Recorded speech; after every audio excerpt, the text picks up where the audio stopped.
Hello, everybody, and Hello. welcome this edition of the Irreverent Therapists. I am joined by the amazing Pam Houghteling. I'm Marilyn Bradford, and today's show title is Eating Dessert First. You can tell I'm reading it because I wrote the description and I made it personal this time because, gosh, that was the story of what I was told my whole life. Okay, eating dessert first. Why would you not? My mother once told me not to go to Europe in my 30s. Her rationale: what would you have to look forward to later? I'm like, well, what about Australia, England, Costa Rica, South America? Do you believe you can only have a few good things in your life separated by hardship and hard work and looking forward to? When my dad was in a nursing home, I always gave him dessert first. He was so happy. Sometimes he didn't even get to his vegetables. He was 94. Who cares? Are you willing to give yourself dessert first? What if your life could be more than a desert, which is dessert without one S? So there we go. Hello. Well, it's interesting because my daughter is someone who will actually go to a restaurant and often order like just French fries and dessert. And ice cream. And ice cream. Yeah. Just great. I've been there. Yep. And then other times she will order like 4 different things and eat most of it. Yeah. And I learned to just let her be and let her choose. Well, it's an attitude that's this not eating dessert first. It's a mind attitude that this is going to be better for you. You know, when I watched your daughter ordering ice cream I thought, well, maybe she needs the calcium. I mean, who knows? And if you don't put off travel, I mean, what amazing things could transpire on a trip to Rome or even a trip to the state next to you. Yeah. It's like we limit ourselves so much. We have to do this and then we have to do this, and you should put things off and all of that. Now, I'm not saying go into major debt to go to Europe, but there are always ways to treat yourself. Well, and to me, this is so much about, well, 2 things. There's the kind of the mindset of I have to work hard most of my life and then I can retire and do the things I really want to do. Yeah. Or, I have to eat all this other food that I actually might not even desire to eat that much food, but I have to eat all of this to get to the dessert. Like that there's something I have to endure or make myself do to get the things that actually seem like, what I'd actually like to have. Yes. And we're so dependent on experts, and particularly with food. Well, now you need to have 5 servings of fruits and vegetables a day. Nah. I eat what my body would like to eat. And I do ask it. And that's the thing. Your body has a lot more wisdom than any expert you could tap into. So what if you gave up listening to the experts and really started communicating with your body? Yeah. Well, and also to be in this is like do I deserve it? Oh, yeah. Do I deserve to have whatever it is that I'm making the dessert at the end of the road that I can't have yet, but maybe someday I'll get there. You have to sacrifice, You can't make it easy. No, you can't make it easy. You can't have what you desire. Yeah. That whole deserving thing is so weird. What if you never had to deserve anything in your life? What if you could just have it and be it? Well, and one of the things then I think this might bring up for people is actually knowing what you would like to have, what you would like to create. Like, what is the dessert that you've been putting off and eating your vegetables first? Oh, if you look at your whole life, like what are the things you've always thought of that you'd like to do or be or change and that you haven't, because there's something else has to come first. Yes, exactly. everywhere you're on a plan, would you please let that go? I mean, I'm not saying don't be aware. Yeah, it's probably a good idea to save some money for retirement. However, if you're on this, first I have to do this, and then I have to do this, and then I'm going to do this, you limit what you can have and be. And the pot of gold at the end of the rainbow could be the first thing you choose. Yep. You know? Well, I have an example of this. So I was facilitating a business done different class, and one of the participants was talking about, because she's like Marilyn and I, right?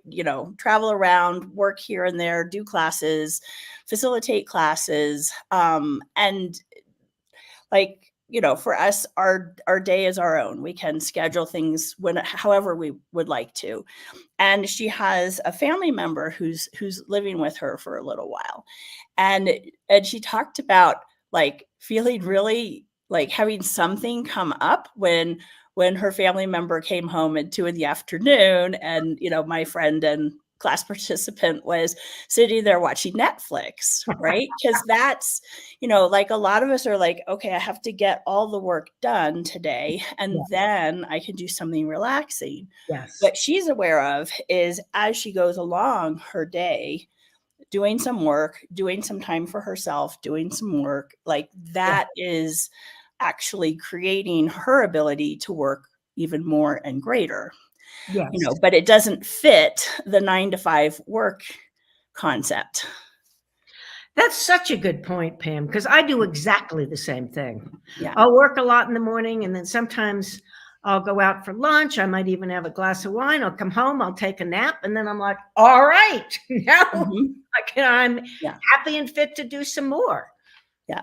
Well, my daughter's been, doing college now for a few years, and what she calls it on and off. Like she'll, whether it's a half hour or an hour, she'll do an hour of schoolwork and then an hour of something she wants to do. And then, whatever the time segment is that she's choosing to on and off. And that's how she is able to work really productively and really well, because she's not like, I have to do, because so much, I raised kids, you like do your homework first, and then you can do your other stuff.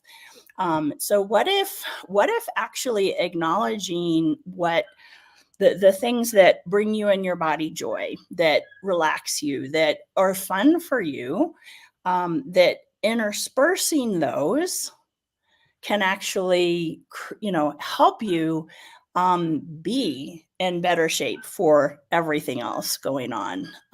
Bringing it back to the vegetables and dessert idea, what if you had it all in front of you, and maybe you take a bite of the dessert, and then you're like, now I'm going to eat some steak, and now I'm going to have a little more dessert, and you could just pick and choose, and over the course of the whole meal, you're getting like a wonderful, nutritious, nourishing, enjoyable meal, but there's no prescribed way it has to go. It seems like what we're really getting to, Pam, is what if you quit doing what other people told you needed to do, whether it's an individual or the culture or your teacher or anybody, and instead looked into truly trusting you and knowing what's going to work for you and your body and your timelines and all of that. Yeah. Yeah. One thing I noticed about myself in this whole planning thing that I was talking about is how often I'll go, okay, so I'm going to do this in the morning and I need to contact, and then the afternoon, I'm going to go do this. And then in the evening, I'm like, why, Marilyn? Obviously, it seems it's light. And this is one of the tools that Pam and I use all the time. It's light and heavy. If it's expansive for you, it's light. It's light to call these people and do this Zoom this morning. And there are times when, you do things that maybe it's like, oh, I wish I had another hour. But, oh, well, never mind. I can do this. I can show up. And that's also trusting yourself. But the idea of planning out my day doesn't give the possibilities of other wonderful, amazing ideas and things to get going. Yeah. Well, one of my favorite stories, which I can't remember if I've talked about this on this show yet or not, but is this is my own personal story. So early on, as a access consciousness facilitator, I'd been at a training that happened to end just before Christmas, right? So I was coming home like maybe a week before Christmas and really inspired, all kinds of things I wanted to create. And I sat on the sofa with my 2 little kids reading books every day. And I kept asking myself, and I started to feel a little bit like, well, but I wanted to do all this stuff. And I used the tool that Marilyn just talked about, heavy or light. And I was just like, okay, which is more expansive right now? Read books with the kids or go work? And you might think it would be like heavy to go work because, oh, it's work. I love my work. Right? Yeah. So, and she loves to work. Yeah. And so, but it kept being light when I'd ask questions to be doing what I was doing. And I was like, okay, well, after Christmas, then I'll kick into high gear. After Christmas, we were still sitting on the sofa reading books. And I thought, okay, when they go back to school next week, then I will. And no, when they went back to school, I sat reading my own books. But I kept asking the question, is this part of the change I've been asking for? Is this a contribution to everything I'd like to create? And it was a huge yes. Yes. And one evening at 9 p.m., it was like a light switch went off and I sat down and I worked for 6 hours straight. Wow. And created everything that I had in mind. Now, I could have forced myself to go work every day, right? And I wouldn't have enjoyed it and my kids would have been unhappy and, or they might have been happy and I might have had a fine time. But what I know is when I follow that energy, whether it's in choosing what to eat when or what work I do when and the hangout time with my kids and everything, it's like things create more easily and it's almost as if by magic. And that requires being willing to eat dessert first, of like to not have this point of view of there's a set way I need to do this, and this comes before this. I don't know what sitting on the sofa with my kids was creating, but I know that it expanded my life and their life, and that it did not interfere at all in my ability to create with my business. Well, and you're really talking about following what's true for you, following the awareness, following what you know. The thing that I found is if I try to force something, it never works. Yeah. My business has changed quite a bit this year. And there was a time when I got to do this and I got to write up this thing and we have to have this particular class. And I finally went, no. I'm just going to, and Pam was very helpful in helping me, assisting me with looking at what was going on. And now we're creating in a completely different way. And it's so fun. And I'm doing these modules and we're not having the same old class and blah, blah, blah. But it was really a lesson in what happens when I try to force something. It's like inertia, I'm so bored. I think I'll go have a 2 double scoop of ice cream or something, and it's exactly what you were talking about, Pam. Once I relaxed and started following the energy and we got this idea of modules, everybody's going, oh my gosh, this is so fun. And that's another thing. It's a kind of a way that I've learned to let myself know if I'm following what I should do, the externals, which is if I'm bored, if I'm kind of depressed, if I'm like, oh God, do I really have to do that? It's not the thing to be doing. Yeah. Yeah. Cool. So anything else? I think we're good. Let's go have dessert. Let's cue the music. Okay.